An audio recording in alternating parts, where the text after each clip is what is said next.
Oo, pinidyo ko na rin.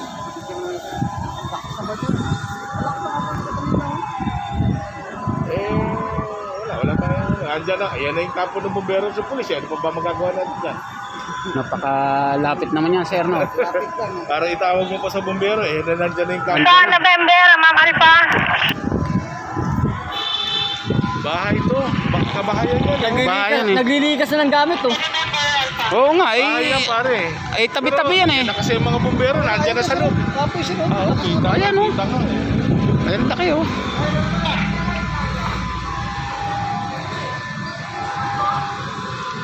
Ano ka, bay? Amden!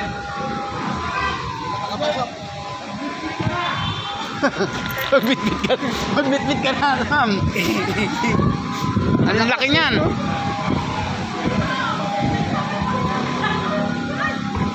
na yung usok, oh. Ito na sa atin ang usok.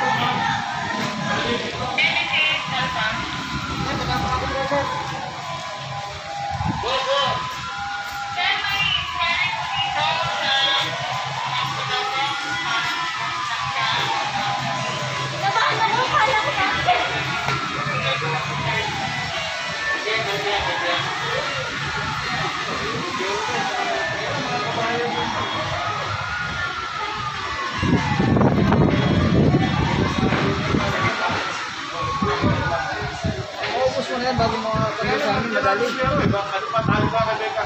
Natawag mo tayo sa bumbero. Bumbero na yung mga Tapat na ng bumbero yan, sir eh. Pero ata ito, mga nagluluto daw. Parang lutuan.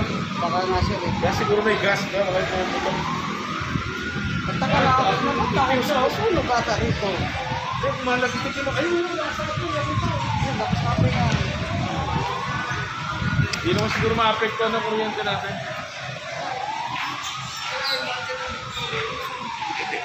Kampo na nila yun, may training camp nila yun eh. May nakikita ko dyan, sir. Diyan nadaan sa pader. Yung mga, ano, wala ba silang daan dyan? Pero naman siguro kaya lang, alam mo naman na Shortcut Pilipino lang. maparaan. Shortcut. Nakakit ka na eh. Kung papasok dito, pasangan mo na rin yung muna ito eh. Pumasok dito.